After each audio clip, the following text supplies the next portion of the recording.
Japan. Thank you for joining us. An 8.9 mega earthquake causes chaos in Japan. Multiple waves of tsunamis deluging large parts of major towns and cities. Hundreds and hundreds confirmed dead, thousands probably dead. Our hearts and prayers go out to all of them. We're going to be going through here live on air the maps, the details, exactly what's unfolding there. The latest, we've been trying to get a hold of Mr. Corbett, who lives in Japan, who's a contributor to this radio/TV transmission, but we're unable to get a hold of him. I want to open the phones up specifically for people in the areas affected in Japan or nearby areas for your reports. Of course, the biggest issue is the reported nuclear emergency that is unfolding. A nuclear emergency declared in Japan at a large facility that has 6 different reactors. One of the reactors has lost its coolant, and under Japanese law, they are ordered to declare a national emergency whenever the coolant has failed. And there's the headline from Paul Joseph Watson. Japan declares nuclear emergency after devastating earthquake. Attempts to cool malfunctioning reactor cores at the Fukushima #1 nuclear plant have failed. And so we're going to be going through all of that today.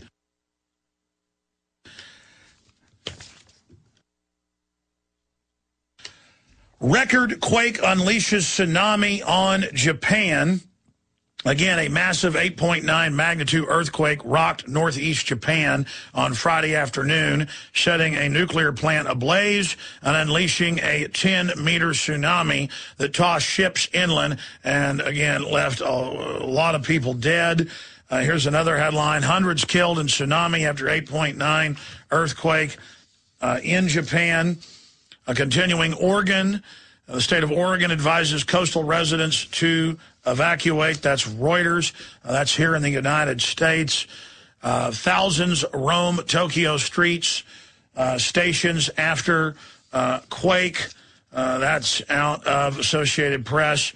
Here's another one out of the West Coast of the United States. Deputies knock on doors to evacuate Washington town. Sheriff's deputies and firefighters in Washington's Grays Harbor County are knocking on doors in low-flying areas of the small coastal community of Moclips, handing out tsunami warning flyers and urging residents to evacuate. Continuing, tsunami waves sweep Hawaii. No major damage yet in the first waves. That's out of Associated Press. Again, was in my stack here. Japan declares nuclear emergency after devastating earthquake, and this could melt down like a Chernobyl. They still, according to the latest reports out just minutes ago, cannot get the coolant back into the reactor core. And then, of course, it can cause a China syndrome situation, and it will blow sky high, ejecting radiation into the atmosphere. Of course, in the past, we were worried about this. In the past, they didn't use DU in warfare. But now they do, and the Pentagon 4 years ago, and again last year, said, we may bomb the Bashir and other reactor sites in Iran with bunker busters that will eject, and the reactors are now operating, and the centrifuges are operating. Both the purification facilities and some of the reactors are in the beginning stages of being fired up. That will then cause another Chernobyl-type situation. But now the government waves a magic wand and says, carbon dioxide is bad for you. We got to shut down all the power plants that are coal-powered. But radiation, look at the naked body scanners. No OSHA, no radiation studies. They admit it's high-powered radiation. They just say, hey, it's good for the TSA, it's good for you. So, hey, this is nutritious what's happening in Japan.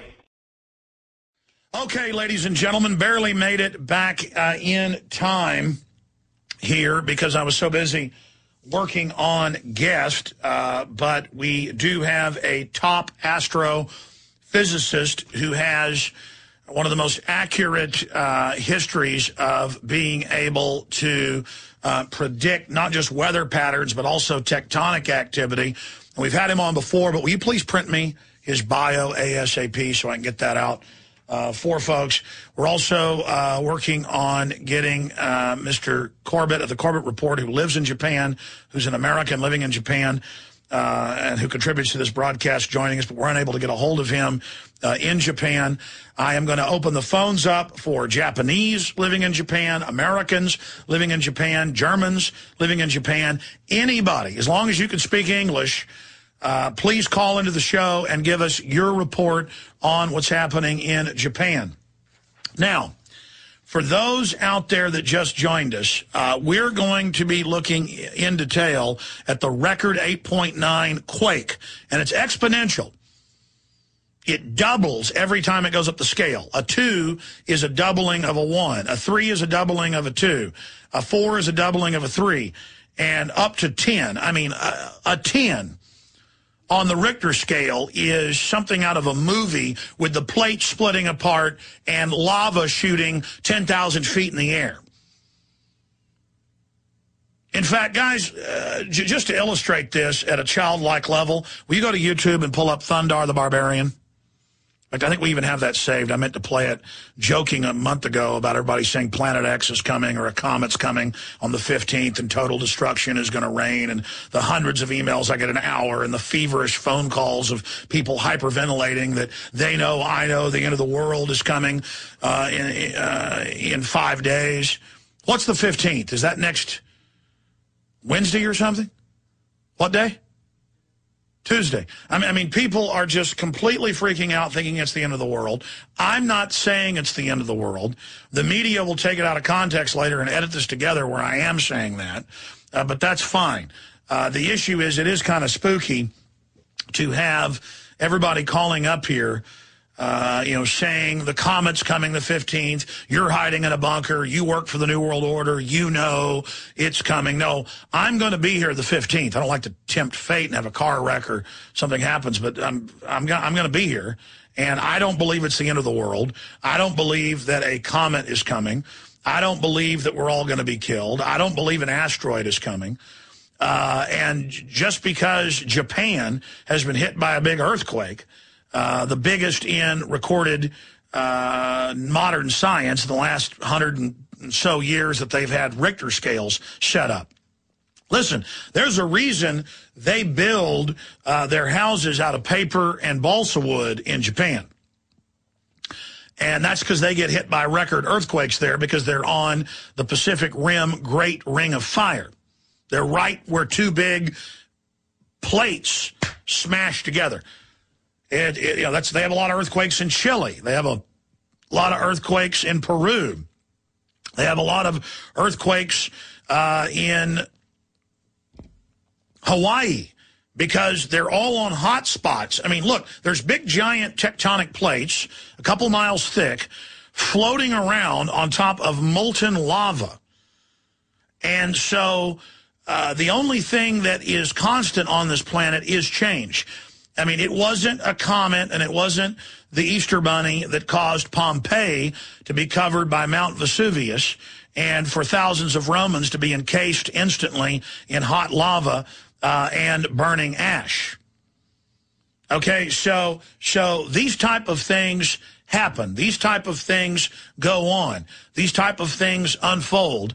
And I'll bet you $1 million that we're all still going to be here on the 16th of March, and that a comet or Planet X or the Reptoid command ship, the Comet Empire, is not coming to get us. We do have Thundar. I'll bet you $1 million, folks, hypothetically. I mean, obviously, I'm not literally betting you, but I'm going to be here next Tuesday live on air, braving the runaway planet that is supposedly going to pull our atmosphere off and cause tectonic plates to be ejected thousands of feet in the air instantly and lava shooting out and the end of our civilization. And then thousands of years later, a super science system rises with goblins flying around and Charlie Sheen warlocks. Wow, that's a blast from the past. I remember being about 5 years old in Dallas watching that and loving it on television because they only really had cartoons on Saturday morning, so once a week my mom would let me watch cartoons, and I'd sit there eating Rice Krispies and scrambled eggs and watching Thundar the Barbarian. And see, in 1999, the comet didn't come and kill us. It's 2011. But comets do hit the Earth, and we can't trust the government to put a space-based weapon system up there to blast them, because they would just use it as a weapon system against us here on the planet. But I'm going to try to walk through all this now and talk to James in Japan and others. If you just joined us here today, if you just joined us, obviously, you know the big news. It's everywhere. But the different angle we're going to go with is what manipulates the inside of the Earth and its magnetic field. Well, it just so happens that two things coincided together in the last 48 hours or less, starting Wednesday morning. Several different things happened, and actually the Daily Mail is reporting on one of them. Is the Japanese earthquake the latest natural disaster to have been caused by the supermoon?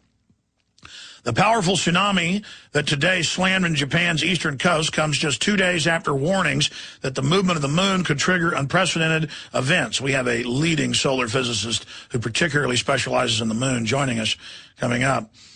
Astra